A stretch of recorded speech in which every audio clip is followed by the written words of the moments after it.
Ayatollah खामनाई का, और उन्होंने ये भी कहा कि ईरानी अवाम को यकीन दिलाया जा सकता है कि इस सिलसिले में कोई कोताही नहीं बरती जाएगी। तो हम देख रहे हैं कि एक फुल स्केल अटैक नज़र आ रहा है तल अवीव और मक़बूजा बैतुल मक़दस में। इस हवाले से वार्निंग सायरन्स बज चुके हैं। पूरा इजराइल ख़तरे में है और ईरान ने मिसाइल फायर किए हैं। इस बात की तस्दीक की है इजरायली फ़ौज ने, और उनकी जानिब से ये भी बताया गया है कि ईरानी मिसाइलों का एक और सिलसिला शुरू हो गया है। ईरान ने मिसाइल फायर किए हैं और फ़ज़ाई दिफाई निज़ाम फ़ाल हो चुका है, यानी आयरन डोम की बात की जा रही है इजरायली हुकाम की जानिब से, जिसको फ़ाल कर दिया गया है और कोशिश की जा रही है कि जितने ज़्यादा मिसाइल इंटरसेप्ट कर सकें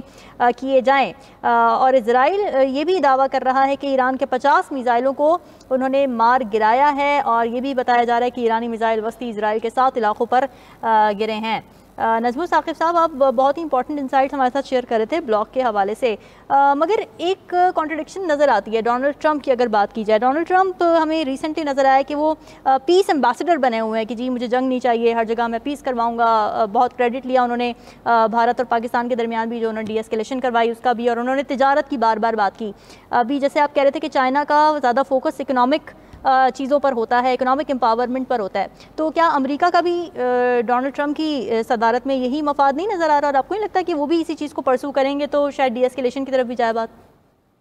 देखिए इरशाद आरिफ साहब, आप या मैं तो बात की बात है, मुझे ये बताइएगा कि डोनाल्ड ट्रंप ने जब से आए हैं उनका अपने अमेरिकन जो नेशनल्स हैं उनका क्या ख्याल है उनकी बातों के बारे में। मिसाल के तौर पे उनके तकरीबन 128, 130 जो एग्जीक्यूटिव ऑर्डर्स उन्होंने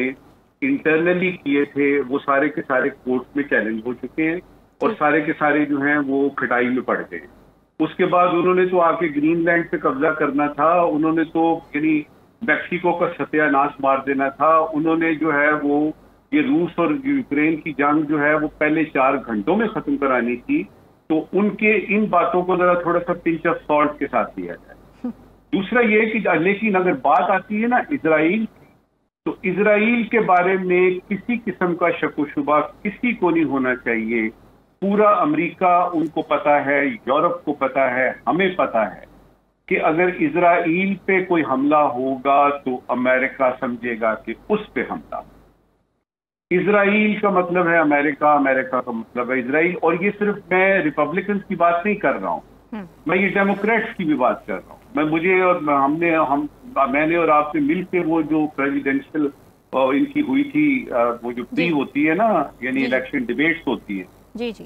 दुनिया भर के मामलात में डेमोक्रेट्स और रिपब्लिकन जो हैं उनके अपने अपने व्यू पॉइंट, लेकिन जब बात इजराइल की आती है और उनके नेशनल इंटरेस्ट की मिडिल ईस्ट में आती है और उसके बाद इजराइल का नाम आता है तो ये सारे जो हैं वो यकजुबान हो जाते हैं। लिहाजा इसमें किसी किस्म का कोई मुबालगा या शक व शुबा नहीं है कि अगर इजराइल को और ज्यादा मुसीबत पड़ती है तो 2 सूरतें जो हैं वो सामने आएंगी, या तो अमेरिका खुल के सामने आएगा या फिर वो इस जंग को बंद कराएगा। और यही जंग बंद कराने के जिस तरह 2 तरीके मैंने आपको बताया ना, कि अगर तो ईरान गलबा पा लेता है इस तरह के अटैक करके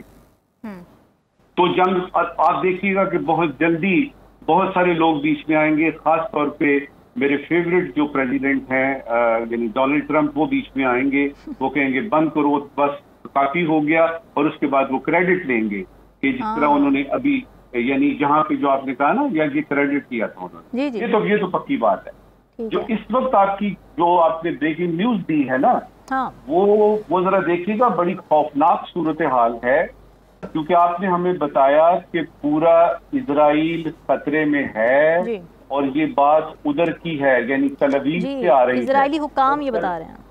जी, ये वो बता रहे हैं, और तल अवीव जो है उस पे हमला हुआ है। इसका मतलब ये है कि अब ईरान के जो अगर फर्ज करें कि 100 मिसाइल उन्होंने फेंके हैं और 4 भी गिरते हैं तल अवीव पे,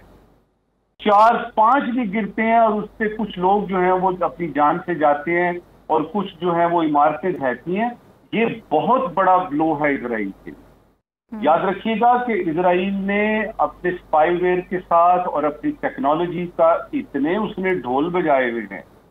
कि उधर से दुनिया के किसी भी जगह से कोई मिसाइल, कोई ड्रोन आता है तो हम उसको फजा में ही इंटरसेप्ट करके न्यूट्रलाइज कर देंगे, डिफ्यूज कर देंगे। तो एक तो उधर उनको पता लगेगा कि ऐसा भी नहीं है, आप अनटचेबल भी नहीं है, और आपकी टेक्नोलॉजी जो है वो पेनिट्रेबल है, हम पेनिट्रेट कर रहे हैं उसमें। दूसरा, ये जो खबर है ना कि जी पूरा इजराइल खतरे में है,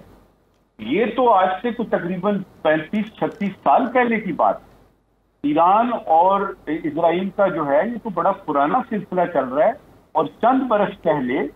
ईरान ने एक मिसाइल बाकायदा तौर पे स्क्रीन पे दिखाया गया और उन्होंने कहा जी कि हमने फीता नाप लिया है कि ये यहां से उड़ेगा, अगर जरूरत पड़ी तो फलां जगह पे, यानी इजराइल के फलां शहर की फलां जगह पे गिरेगा। ये चंद बरस पहले की बात। तो उसमें इजराइल तो टारगेट पे था ही,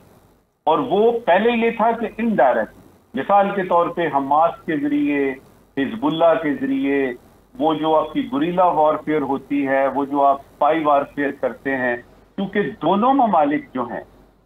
यहां मैं ये वजाहत करना बड़ा जरूरी समझता हूं कि वो लोग जिनका ये ख्याल है कि सिर्फ और सिर्फ ईरान का न्यूक्लियर प्रोग्राम है जिसकी वजह से कि इजराइल ने हमला किया है, ये यूं समझिए कि उसका इमीडिएट यानी प्रीटेक्स्ट है। ये मेरा अगला सवाल नजमी साकिब साहब आपसे यही था कि क्या हम यही समझो, और हमारे जो नाजरीन है ज़ाहिर है वो देख रहे हैं, क्यूरियस हैं, इंटरेस्टेड हैं इस बात में कि क्या ये जौहरी प्रोग्राम ही है जो कि एक मसला है, या फिर जो मसाइल हैं वो बहुत डीपली रूटेड हैं, उसके बारे में बताएं हमें। जी, मैं यही आपको बताने लगा था, बड़ा पर्टिनेंट क्वेश्चन है ये। देखिए, ईरान और इजराइल एक दूसरे को रिकग्नाइज करना तो दूर की बात है। ईरानी जो आपके है ना डिप्लोमेट, अगर किसी रिसेप्शन में वो दोनों इकट्ठे हैं तो वो तब कम से कम 5 यार्ड के फासले से, 5 गज के फासले से एक दूसरे के पास से गुजरते हैं, और वो पांव जमीन पे मारते हैं। मेरा ये तो यानी अपना जाती एक्सपीरियंस है। ईरानी डिप्लोमेट पांव जमीन पे मारता है और वो ये बताता है कि यानी we don't like you, you don't exist. ये सिर्फ न्यूक्लियर नहीं है। अच्छा, उसमें जो बुनियादी एलिमेंट्स हैं, नंबर 1 फलस्तीन, और फलस्तीन पे ईरान का मजबूत जो है ना वो व्यू पॉइंट, वो इजराइल को अच्छा नहीं लगता। नंबर 2, ये जो मिडिल ईस्ट है, जो आपका मशरिक़ वुस्ता है, इसमें जो मेन प्लेयर्स हैं, इजराइल ये समझता है कि वो सबसे मेन प्लेयर वो है, और किसी हद तक वो मानता है सऊदी अरेबिया को, क्योंकि उसका साइज और उसकी वो इकोनॉमी और उसका जो यानी पॉलिटिकल क्लाउड है मुसलमानों में खास तौर पे, और मक्का मदीना और मक्का मुनव्वरा और मदीना वो जो है हमारा, वो वहां पे है, हमारी होली साइट्स वहां पे हैं, तो तमाम मुसलमानों का मरकज चूंकि सऊदी अरेबिया है, लिहाजा सऊदी अरेबिया को वो समझता है। अब ईरान का जो क्लेम है पिछले कुछ 30-40 साल से, वो ये है कि इस इलाके में एक मुल्क है जिसका क्लेम है इस जगह पे, और वो एक मेन प्लेयर है, और उसका नाम ईरान। याद रहे कि ईरान आपकी तारीख में अगर आप जाते हैं तो इंसानी तारीख हमें बताती है कि दुनिया की सबसे पहली सुपर पावर जो थी वो ईरान था, और इसका जिक्र आज सुबह उन्होंने किया है, डोनाल्ड ट्रंप साहब ने